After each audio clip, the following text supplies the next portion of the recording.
Like I'll do anything that gets me inspired, anything that kind of like causes those lightning bolts, you know? As soon as I found music, I was like, that's me, you know, like that's my identity. It's like a rush of identity, you know? Is it true you got high on mushrooms and buried all your arias in the backyard? So this new album, Kevin, which is amazing, start to finish, and I love it. And Thanks, I think man. You've achieved something beautiful with the Slow Rush. Is that an LA album? Was that kind of made here? I mean, like, not intentionally, but I mean, like, I started recording it here, like I was renting nearby.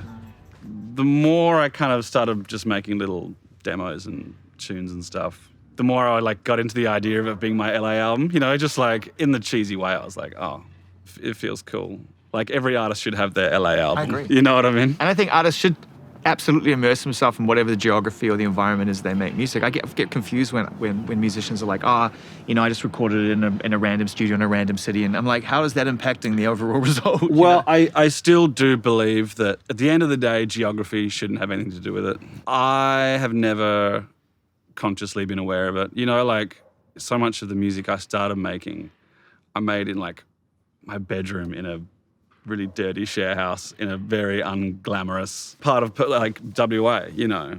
And I was kind of making, to me, I was trying to make the most kind of beautiful music that I could. From this shitty environment. To try and sort of like get it out of there, you know what I mean? Like Yeah. to try to like, as a kind of a fantasy thing. When I actually started recording the album, we had this beautiful In a place. speaker, you mean? In a speaker, yeah, when we like rented this kind of beach shack mansion, you know what I mean? But just like, of course you're going to do that when you get a bit of budget. You're like, That was the only thing I asked for in the budget. They were like, okay, which producer? The environment did matter to you. You were like, I want to go there, even if it's just to surf, you know? Sure. Well, I mean, I was obviously like in love with the whole idea of it because I'd just been recording in my bedroom with a pair of headphones. I was like, oh, let's get somewhere beautiful, you know?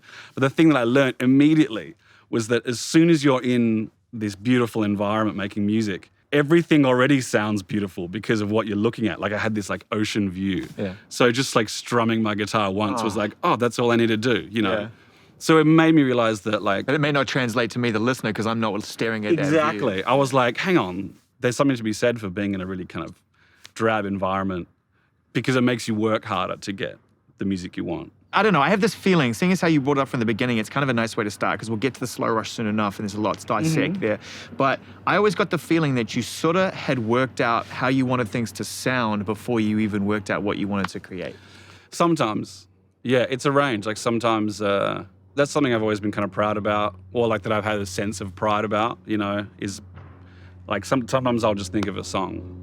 In a way, it's fully formed in my mind, you know, because it's kind of just like flicking on the radio, you know. So I'm like, oh, that's how I want it to sound. The drums have to sound like that. The bass is at this level of my head, Baseline it's is like chunky, yeah, it's heavy. Yeah. Exactly. What really shocked everybody was when the first EP came out, we started hearing music on the radio, which had come from your MySpace site, was how it sounded so authentic. Like, it was one of those kind of weird moments, even in the internet age, where people were like, is this real or is this an old band that we've all forgotten about or no one knew? It's like, for a minute, no one could quite tell. Yeah. Were you sort of proud of that in a weird way? Was authenticity, or was like so that it sounded a certain way from a certain era part of the process in the beginning?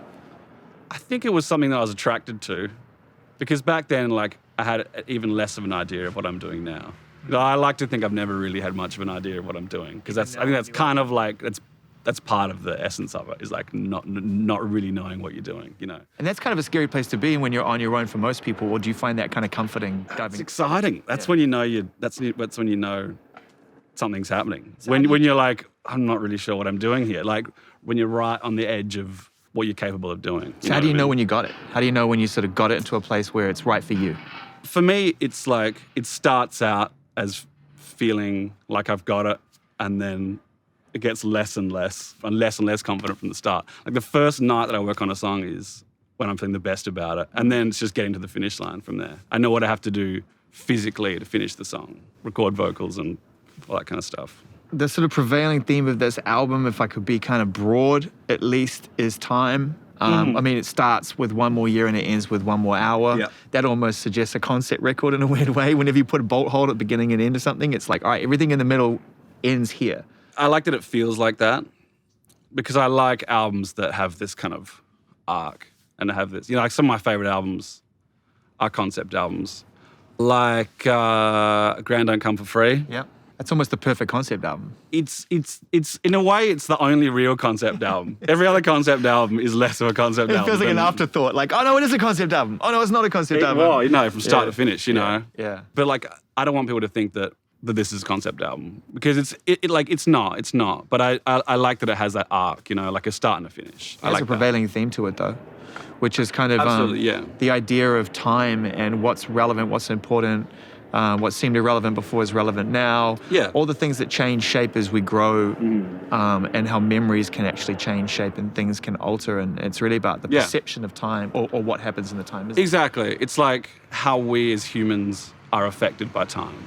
And just like things that happen in our lives, situations that occur from the fact that we are these blobs of flesh moving through time. You know, like time happens to us. And it's accumulating like as we go. Yeah, exactly. For you to come to some kind of conclusion that this would play a part thematically in the record, what was sort of the triggers for that observation that turned itself into some sort of subject matter? Well, it's always been something that's kind of been interesting to me. I guess like getting married. Getting married really makes you feel like you're at this point, you know? Just makes you see the big picture. And it's kind of just one of those things that is like, above all else, it just makes you think, just makes you feel a particular way. Yeah, I mean, there's that feeling right at the beginning of the album. It has a sense of kind of this euphoria, but also this like, we need to make the most of this time we have. Talk us through what One More Year is. I mean, without destroying the mystery of it, but just give us some broader idea about what you were trying to achieve with that song. It's kind of about deciding, well, like realizing that you've found yourself in a kind of a stale part of your life, you know? Like you're in this kind of like perpetual routine kind of thing, and it's like, you're stuck in your comfort zone, and like the only way to break out is to decide to just give it one more year, you know? It's like talking to your friends going like, hey guys, like let's just do what we do for one more year, you know what I mean? And then like after that time we'll get our lives in order. You know, let's just be crazy for one more year. Yeah, but in that's ultimately a process of letting go, right? Which is when things get exciting again. Exactly. It's really a wonderful piece of music to start with. I feel like you built it around that whole chant at the beginning. What came first? What was the... Well, I knew I wanted that to be the first song from the moment I started working on it. From the vocal, how important was the vocal to that? The vocal that sort of like moves through a gate. The slow One More Year that goes through the gate. It's funny, some people don't know that that's a vocal. Some people just think it's some weird Gregorian choir, you know? Like that didn't even come first. It was just the essence of it. Wow, that's crazy to me, because I would just imagine you would come up with that vocal, somehow land on that, stretch it out, put it through a gate and go, I gotta build a song around this, you know what I mean? How do you even find the room to put this super slowed down, multi-layered, deep vocal through a gate over something that you've already kind of created and conceptually in your head? I don't know. It would have been late one night, you know, very late. I think I was just finding something to bind it all together. Pull it together. It was more just the groove. I think it was like the bass line, the groove, and the kind of the idea of just like that kind of weird, like talking over a song. Like I love spoken word music, but I never have the courage to just do it myself, you know. So for me, it's kind of like, I like that it's kind of like talking but singing. You talked about that process of letting go or being willing to abandon something to run the risk of losing it or regenerating it. Have you ever felt that way within the musical landscape with what you've been doing, that it's become routine? Sure. Yeah. I always am aware that if I do what I'm good at already, it won't be fun or exciting. The idea of doing what I'm already good at and doing it well is kind of just so boring, because it's always got to be a little bit frightening. Like I know that like if I do what I'm good at, it will get played by these radio stations, or like certain fans will like it.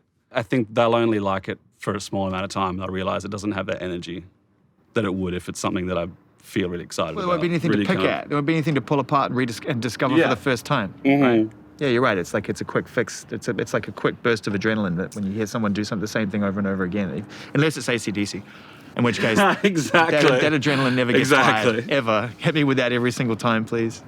You took some time in between Currents and this record, but you didn't take any time away from making music. You just sort of went into this really kind of seemed what it felt from the outside like it was just a really free collaborative space that you were just kind of open to taking calls and moving into new environments. Looking back on it now, like how was that kind of year or 18 months of just moving from one studio to the other and fucking around with other people's shit, you know? It was kind of a blur, you know? Like, it's funny, I only really realized it had been like 4 years or whatever since I'd done an album. At one point, I was like, wow, it's actually been that amount of time, you know? Because like I was having fun, but I was kind of like, I was kind of just testing the waters, you know, and just doing kind of like things as they came to me. Like, I didn't really have a grand plan or anything. It's just like if someone reached out to you, you'd consider it and then do it. Yeah, exactly. I just wanted to see what else was out there, you know, like I wanted to be a DJ, you know. How was that? You and Mark going back to back, was it fun? Yeah, it was fun. That was great. He's a generous collaborator on stage. He'll give you the space to DJ. That's true. It's tough standing next to him, like trying to be a DJ though. Yeah, I know. Someone like that. Yeah.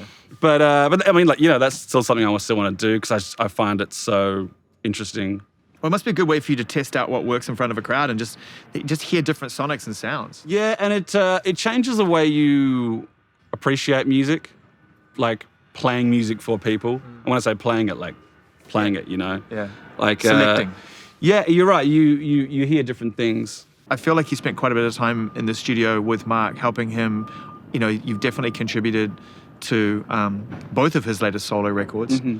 You can definitely hear your melodies. You've got such a unique melodic approach that you can hear them no matter who's singing them. You can hear in the Camila Cabello song that it's you that came up with the hook. What did you sort of learn from working with him? So much. I guess just his approach to working with people. Because, like, I've never worked with people before. He was kind of like his understudy in that way. Just his sort of dynamic with people, like him being able to be himself, but he's able to do so many different things and work with so many different people, you know, and I find that so admirable. Just the way he's dynamic with people, like him being able to say what he wants without sounding arrogant, you know what I mean? Let's talk about working with Travis Scott and working in that environment. One of the things I love about Travis is that he's got amazing taste. Yeah. You know, not just in his own music, but he loves really dialed in Totally. Totally. The people he chooses to work with are really on point. Can you give us sort of an idea of what that experience was like or what the environment was like when you were working with him? It was awesome. He's so enthused by ideas, you know, like if he has an idea or if someone has an idea he's into it, just like go for it. Do you that. know? He doesn't waste time kind of doubting himself or doubting things, which is extremely valuable. Because you need that burst of conviction. Conviction is the word. I tried to take on some of that conviction when I'm working because, like, doubt and all that kind of stuff is poisonous in creativity. Have you doubted yourself in the past whilst you made your music? Always. So yeah. in a way, we've been the ones that have had the conviction in what you do as fans. Totally. So it must be a surprise when you go from playing barefoot on a stage in front of a few hundred people to within a few years you're kind of headlining festivals. That's a lot of conviction that people are showing you. Yeah, but I mean, like, that's the funny thing about, you know, like self-confidence, all that kind of stuff. It doesn't matter how many people are screaming at you, you know. If you're doubting yourself, you're doubting yourself, and that's it. You know? Did you have moments in front of like 20, 30,000 people when you felt like it wasn't your place or you were faking it a little bit because of that? Yeah, sure, that happens. But I mean, like, playing live is playing live, you know. Even if it's a bad gig, it's still an electric vibe, you know. When a gig feels the worst, it still just feels like you're playing sport. You know, it feels like a sport match, which is still fun, I imagine, you know. You were never a sports guy? No, not quite. What, you can't tell? You grew up in Perth. I mean, it's an outdoorsy kind of place. Well, compared to the average Australian, I didn't play a lot of sport. Was it weird being a music obsessive when you were a young kid in a place like Perth, which is kind of, and a country like Australia, which is so sporting obsessed? Obviously, it felt different. But that's kind of what I liked about it anyway, like how much of an individual it made me feel. As soon as I found music, I was like, that's me, you know, like that's my identity. It was like a rush of identity, you know. I guess probably because I'd been searching for something. Because probably I didn't like playing soccer at lunchtime, you know what I mean? There was a lot of honesty buried in there from the get-go. I think people got so obsessed with the sound of Tame Impala that they initially didn't recognize exactly how much honesty was certainly in a speaker. I mean, and it's not meant to be, and please excuse me if I got this the wrong way, but I've always felt like the second verse was a very personal verse for you in terms of the way it related to, you know, the passing of your dad and stuff like that. Oh, sure. Well, I mean, that was kind of like a little line I threw in at the end.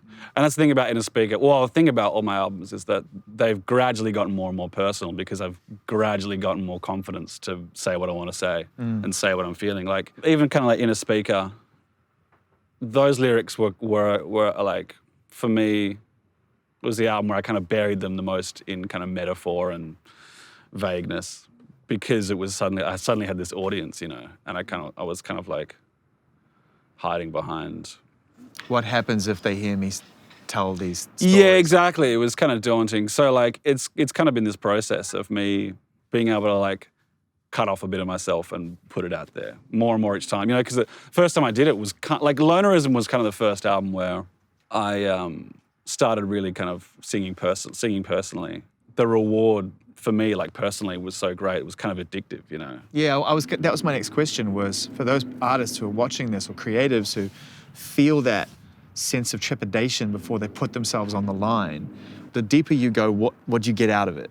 The reward is doing it, like straight up.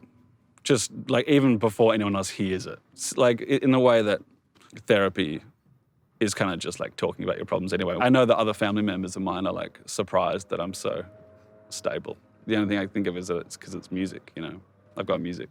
The song Instant Destiny, which is kind of like, to me, sort of sounds like an immediate sort of thrust into the unknown, and let's just see what comes up and see what happens. That's it. What was the story behind making that song, and how you got the sound and the feel for it? That was one of those kind of like lightning bolt ideas to the head. I bought a exercise bike. Yes. Yes. Yes. I was Fitness on an at last. exercise bike. Probably I was actually going real hard, as hard as I go, you know. And I don't know what it was. I just had the idea for the song, the whole thing. Out of nowhere. Mm-hmm. Did you finish the course? Did you finish the circuit? Probably not, because Straight off the bike. Any old excuse, you know. You still doing it? Yeah, I'm on the treadmill now. It's good for the head, man. But I mean, that's the thing. Like I'll do anything that gets me inspired, anything that kind of like that puts me in the causes those lightning bolts, you know. Even with this album, Yeah. I was doing things that like made me uncomfortable just for the purpose of being creative. Because like I'm the most creative when I'm uncomfortable. You know? What? Like I hate being stoned in public, so I'll like get stoned and go to the shops. So I wrote a couple. The start of one of the songs was from that. You know, Which one? Breathe Deeper. Uh-huh. I started that song like that. Just from going down the road high and just decided just to absorb it. Yeah, yeah.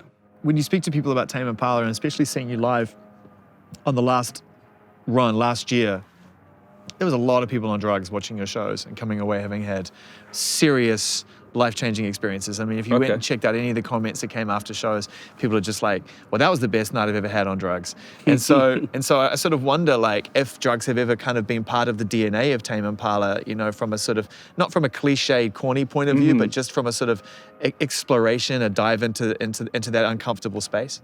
I don't think that they're like a reason for it being, or like something that's necessary. It's like part of it, but it's not like the be all and end all, you know what I mean? Yeah. Like to say that like some songs would exist if it wasn't for like me being stoned sometimes would be wrong, you know, because some of them do, you know. Is it true you got high on mushrooms and buried all your arias in the backyard?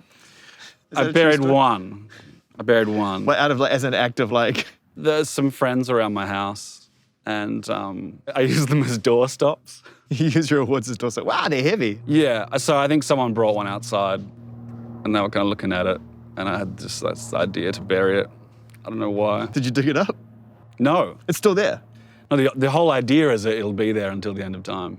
Or like aliens coming down in like 200 years. I like to think of how it will get dug up, you know, because that's kind of like, at what point is this thing going to see the light of day again? I mean, I don't know. I was going to ask if you like are an Easter egg kind of guy. Like, are there things in albums that do you like the process of planting things and keeping us interested that way? I love the idea of like putting codes in there, like, you know, putting things that like only someone will find in like a few years. But by the time I'm deep in it and trying to get it all finished, it's like the furthest thing from my mind. I just want to get this good thing finished, you know? Especially when you're making a song like, you know, Posthumous Forgiveness, which is like an expansive, crazy two-part sort of suite almost. It's easily the most kind of progressive structure on the record in that regard. Yeah. I feel every one of your albums has this kind of cornerstone, heartbreaking kind of moment to it. I mean, like, I wrote that song over a few months, so that wasn't like it was never meant to be a two-part song. It was kind of just like two things that I had. And once I kind of decided what I wanted the song to be about and how I was going to sing it, I wanted the vocals to be kind of meandering, and I wanted the first half to have this kind of like confused rage, and the second half was this kind of More of a relief. relief. Yeah, exactly. This kind of like the sunshine after the rain kind of thing. The drums on this record, I mean, I got to nerd out for a minute because I think it's one of the first things we ever spoke about years ago. By the way, LA is turning it on with all the audio. It's been amazing. This is the full outdoor experience. totally. We've got the lawnmower, we've got the helicopter, the sirens, we've got the barking dogs. This is outdoor living at its best. Yeah, I got to nerd out about the drums for a second. Yeah. I know there was a moment when you were being sued for a loop that someone had said that you had unlawfully used without clearance, but you were able to prove that you had replayed that loop within an inch of it. Like it was you playing the drums on it, right? Yeah, well, I mean, like, it wasn't like I was trying to recreate that loop. I think maybe subconsciously that was one of my influences in playing the drum beat, that kind of like hip hop swing kind of thing. But what fascinated me about the story, about the fact that the drums were so authentic sounding that he initially couldn't tell the difference between his original loop and what you had Something played, like that, which is crazy. I mean, that's madness to think that somebody can't determine the difference between what they made 40 years ago and what you made 4 years ago. It's kind of a mad thing. So how would you describe your approach to the rhythm of what you do? Because it's such an important part of what you do. Drums have always played such an important part of Tame Impala. I almost feel like you're a drummer above anything else. Well, yeah, it's true. I believe so. Like the rhythms for me are almost more important than the actual melodic like chords and stuff themselves. Like outside of drums and percussion and stuff, like the rhythm of the vocals, the rhythm of the bass line, like all the rhythms going together is to me that's like the cornerstone of Tame Impala music, and has always been without me realizing it, you know. And so this album, I just really wanted to explore that more, you know, and push it further. The thing about like influences for me and like recreating stuff that I love is that I want it to be subliminal.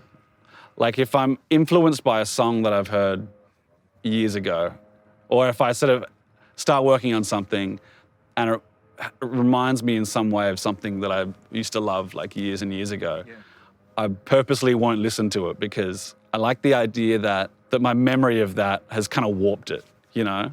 So rather than be influenced by something that exists, I like the idea that I'm influenced by my mutated memory of it. So it's going to be kind of like different anyway, you know? So if it is like a 60s drum sound or like a song, like a 60s kind of like breakbeat or whatever, I like that it's kind of my memory of it, which is going to be more kind of like crunchy and more weird. Yeah, you know? yeah, it's your interpretation rather than you sitting down listening, trying to do note for note.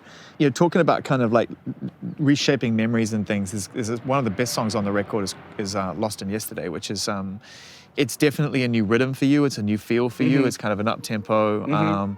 It's almost got kind of an early Chris Blackwell Island Records kind of like percussive kind of bop to it. Cool. So that's kind of a deeply reflective record. There's one great line in there, right, which is is it terrible memories?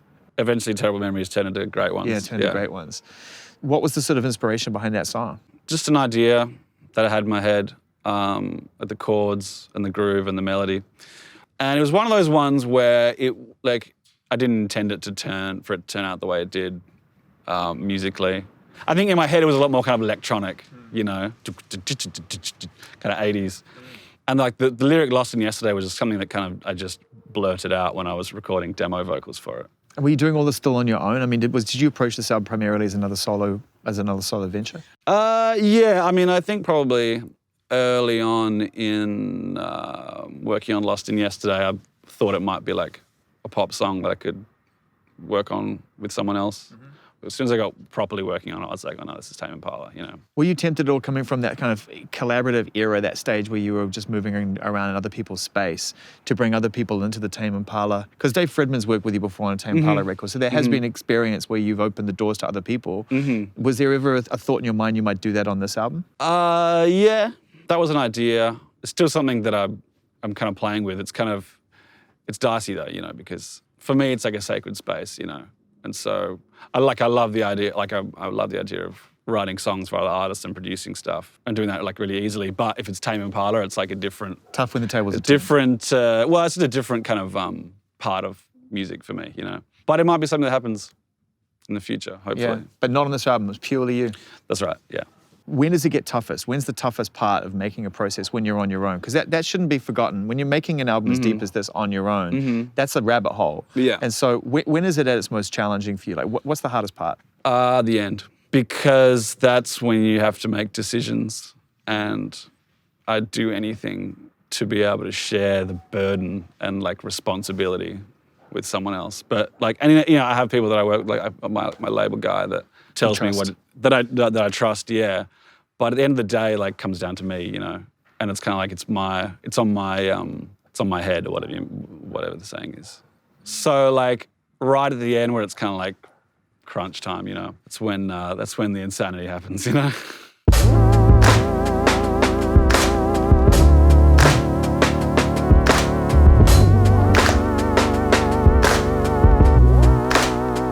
Even like just doing this walk gives me that kind of like, so I've done this walk down the stairs like. Oh, you're getting anxiety just coming back in here. It's just like such a potent kind of memory, you know. This is a beautiful space to create in. Yeah, I mean, it's pretty stripped back at the moment. This has kind of just been the kind of, I was just kind HQ. of like mixing and doing vocals here and like kind of just touching up. Towards the end, it was just all day, every day. So what was the longest you yeah. went through without getting any significant sleep? The last session was like a 24-hour. Yeah, well, because mastering was at 10 a.m. New York time. So like the day before, I woke up at like 8 o'clock in the morning. And I was like, right, I know what I have to do. I got 24 hours to finish the album. I finished at 7 in the morning or something. And one of the songs I started 11 o'clock the night before. Is It True was only like half done about favorites. 7 hours before mastering. And I kind of liked the idea that it was just this like, you know, all my songs kind of, I spend so much time on them and it's kind of like, I want it to feel like I want the songs to be kind of considered. I wanted them to be kind of considered, you know, and not laboured over, but considered. But with Is It True, I was like, I just want it to be like a power song. It's just like, you know, writing in a few hours. How big is the first place that you recorded, the first bedroom? Was it at one of your parents' house when you first started making Tame Impala record in relation to this space? Like, it was just like a desk. I didn't have much gear, you know. I had like my 8-track and my guitar. You know. And your drums? I did drums at the pub down the road. Right. Because they just let me go there during the day. And because they had mic stands and mics and stuff, which I didn't have. And what were you recording it onto your laptop? I had an 8-track, little like digital 8-track. So all the drums on like half full glass of wine, everything else were done in the pub? Done all at the Norfolk basement, yeah. And just down there on your own, kind of imagining what it's going to be like to play over the top of them, getting a good drum track and taking it back? No, what I do is I get heaps of songs ready to go with no drums on them. And then play along? And then I'd have like 6 hours. And then like, right, I've got to do all the drums in 6 hours. It'll be like, boom, one song, just hit record, just do one take, and then like next song. That's the sound of the Norfolk basement.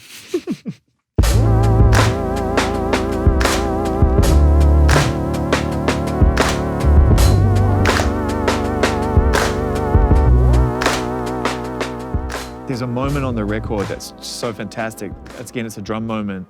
I think it's during Tomorrow's Dust, when the drums come in and they're on that kind of 4 on the floor thing to the last part. Okay, Is that the track?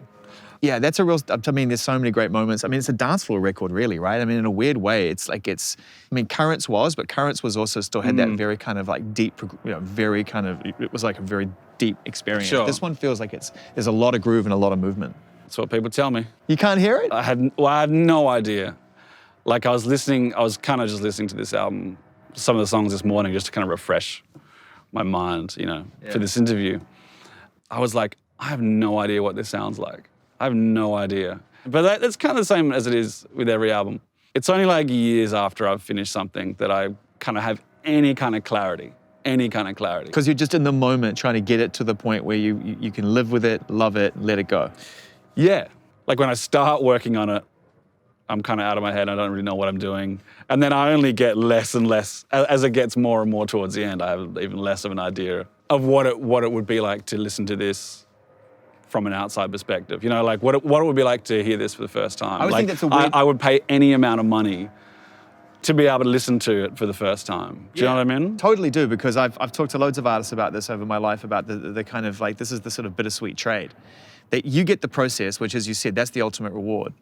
But we get the first impression. We get to live with it and love it and like have this burst of energy and excitement when we hear something. What have you sort of listened to It's hard when you're making your own music, but what are sort of can you think of any recent artists or projects that have really kind of had that experience when you've listened to it? You've been like overwhelmingly excited by what one of your peers has made or someone's made. Well, yeah, frequently.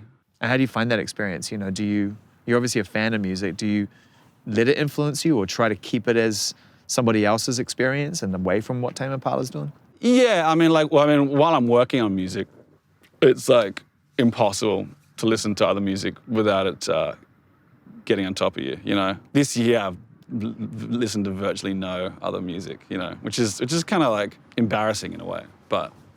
That's the job. It's a job, yeah, and it kind of just like when I'm working on my own music and listen to other music, it just sounds so good, you know? It just sounds too good, you know? It's finished.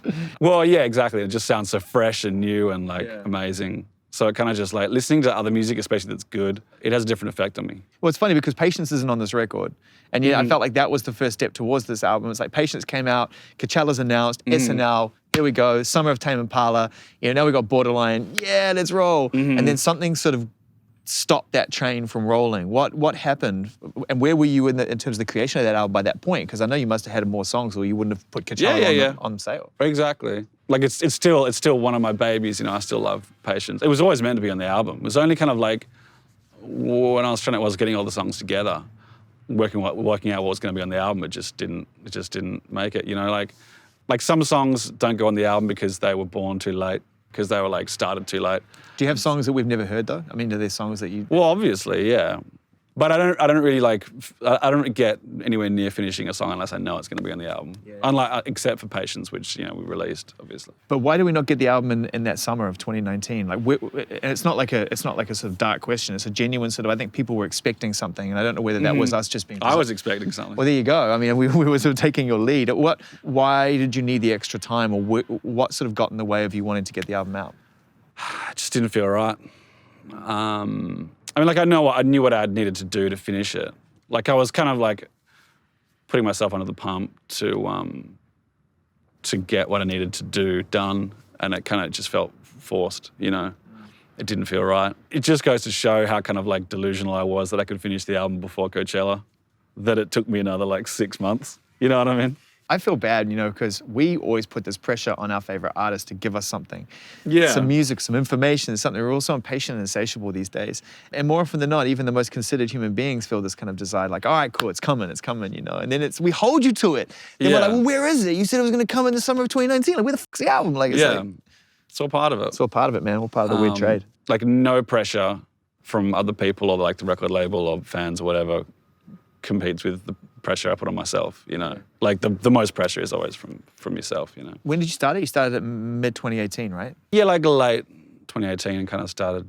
And then I know you got caught up in the fires, which must have been scary. I mean, how serious was that? I mean, people always said that, I mean, I've heard varying different stories, but the one that seems to be the most common is that you were literally out the door with the travel bag. Yeah. Well, I never thought I was in any danger. I checked my phone to see what was going on. I got the evacuation thing, and I was like, oh, I guess I better get out. You know, like I've never been in that situation before. Believe it or not, being from Australia, you know, I had no idea what was going on. I thought I'd be coming back in a few hours, and I just grabbed my laptop and my bass guitar, just in case, you know. And then it all happened, you know. And you lost everything else was gone. Yeah, it was an Airbnb that I rented, so it was like all the recording gear I'd been using was rented at that time. Well, no, it was my stuff. Wow, so you lost a lot of stuff. A lot of synths, a lot of equipment. Not a lot of just equipment, you know, miscellaneous, all the stuff I need to make a song. yeah. So I mean, when you realize that that's gone, looking back on it now, did it affect the sound of the record, having to go and kind of start from a fresh perspective and losing a lot of the things that you were comfortable using? In a way, I think what's more weird to think of is like, I was meant to be there for a whole week, and it was after the first night that the fires started coming at Malibu. So I was meant to be there for a week. I was meant to be there for like, you know, 5 more nights, in which time I definitely would have written new songs that probably would have gone on the album. Well, may or may not have gone on the album. So like the fact that happened means there are songs that don't exist that would have otherwise, you know. You know, right now it's like whether you're in California or Australia, which is going through this kind of like I mean, it's just this most horrendous, catastrophic situation with the bushfires, and it's only going to get hotter out there if previous kind of seasons and temperatures are anything to if go science by. is science. Yes, science, exactly. and yes, of course, even outside of Australia, this is just to some degree a significant reminder that we're in trouble. You know, and I think about, I mean, you were just down there, right? I mean, what's the tone of the country? I mean, are people angry about the way that things are going in terms of like the reaction to it? Yeah, I mean, I think it's kind of just chaos, like emotional chaos. Everyone's just doesn't know what to do. It's unprecedented, you know, like they're doing things that, like they're sending a ship around like the corner of Australia with like supplies because they're like, well, let's do coast that, is you the know, only- like yeah, the only end. because there's no precedent to this happening. This hasn't happened before on this scale, you know. You know, being someone who travels the world, and I mean, I said this today on the show actually, that we sort of are a hypocritical era, and I don't mean that as a self-reflecting insult or an insult on others. It's just a fact of life. Like, there's a certain grid within which we've been trained to exist. The way we travel, the way that we digest and consume. Now we have to like pick all that apart. And some things are much easier for us to reduce or eliminate, and other things like travel are proving very tricky until there's actually some kind of clear, you know, a way that we can completely reform how we travel and how we use energy to do that. So as an artist, knowing that you're going to tour and everything else, and this isn't to put the responsibility on you, but is it on your mind? Do you think about that? 100%. Yeah. It's tricky, you know. It's real tricky. We're talking with a few different like groups and companies that like their job is to make an artist or band's tours Carbon green. neutral. Carbon Or neutral. carbon negative even, yeah. So there's a few different ones where I'm looking at them and like how to work with them. So we're doing a bit there. Obviously like flying is hectic, and it's from the moment that someone brought it to my attention, I've been thinking about it. It's weird though because it's like my job at the same time. Yeah. You know, and also I think like the fact that every night we have a giant stack of speakers and a massive screen behind us and like thousands of people in front of us, there's an opportunity, you know? I mean, like, it so happens that I imagine most of my fans don't need to be converted or have it brought to their attention, but that's a thing, you know? And if you you're play a considering festival, doing that, using that platform to just, even in your own way, not in a way like, okay, you know, in your own way to try to influence people's thinking. in a way, I think that that's kind of maybe the most power that I have is that audience, you know, or just that platform. You really found a way to kind of take what you make each time and make it bigger without, I think, becoming abstract from what you started out doing. Like I said, the last Tame Impala live experience, the festival experience, the Primavera, the Coachella experience, people are saying that's like the best, not only the best Tame Impala live show yet, but also like one of the best live experiences in terms of visuals and recreation that you can have. So it sounds to me like you've really taken to that side of it and you really love it. Because like I said, when we first met, it was just you and the guys going out on stage and so just making it up. There was no visuals really, there was a backdrop. Do you like that side of the artistic process? Absolutely. As soon as I realized that was like Possible. another, that was possible, yeah, or that was like an area that I could get involved with creatively. You know, because playing live used to terrify me. I used to be like, oh, I don't want to, you know, I'd rather just be in the studio, you know. Yeah. But as soon as I realized it doesn't have to be, we don't have to like scale it back. We don't have to be humble, you know, on stage. It doesn't have to be understated, you know. Like I always thought, like, oh, you know, Keep it real. yeah, exactly. Keep it real, you know. Don't. But as soon as I realized it doesn't have to be like that, it can be something amazing and big, but still good and real and legit. Then that's kind of when I started having fun with it and Building spaceships. building spaceships, yeah, building giant 6-ton rings.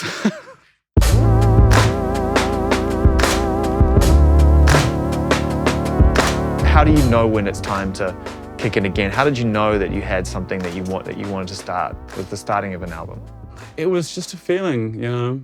I just realized that there was sort of like parts of the fulfillment of making music that I couldn't get with songwriting and producing and DJing, I guess. Like, you know, making a Tame Impala album or just making a Tame Impala song. It like satisfies a part of me that nothing else can. To take that out on the road and to put it into arenas and headline festivals and stuff, you've got the band. How is that process of kind of taking a new album that you've sort of taken from start to finish and presenting it to the guys and then getting it ready for live? Like, it's almost like conducting, isn't it? It's almost like you have to tell them what the parts are. We've gotten it down to a pretty fine art. Like, I just give them the album. The guys are so good. They kind of know how I play. And they kind of know, how I approach a song and like how I kind of play bass guitar and stuff like that. They know that like some parts of mine I played like once with one hand and chopped it up and then like looped it for the whole song. It's not like they have to play it exactly how it is. They can kind of have fun with it. So we have fun with it, you know what I mean? We're not super tied up to like exactly how it is on the album because it can never be, Like the sound of a Tame Impala album is someone layering hundreds of things on top of each other sometimes, And like sometimes there'll be a keyboard sound that happens for like 2 seconds and then it'll disappear, So it's like with that in mind, we just make it work with a band. Because I think the most important thing is that like we're enjoying it and that it sounds good, and that it feels good. But that said, this album's going to be interesting for playing it live.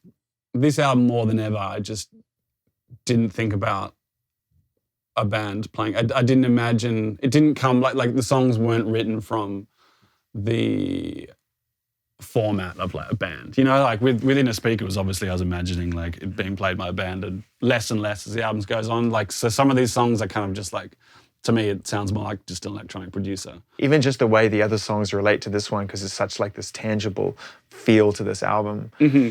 I mean, how you cherry pick the songs that are going to relate to this album. Currents will obviously lean in more easily, but even a song like Elephant, which keeps the tempo but has a totally different tone. Yeah, it's funny, like my appreciation for Elephant has just grown over the years as the more we've been playing it live. I used to kind of, I was started out being like cringed by it because it was so like rock, just straight up kind of. Well, because of the rhythm, because like dum dum dum dum dum. Yeah. Well, because the whole point of the song at the start was kind of like bordering on comical. The rest of Lonerism is so kind of washed out and dreamy that I just wanted there to be like one rock stomper, just almost comedically. Which is why it's good to like push yourself, and it's why it's good to go outside your comfort zone. Sometimes times I put things in music that I'm almost doing it with a sense of humor, knowing that people won't think it's funny. They'll just either think it's cool or it's But for me, it's like that's how I know that I'm going outside of my comfort zone. Is if I'm like, oh, people are going to go like, he can't do that. You know what I mean? Is he really doing that?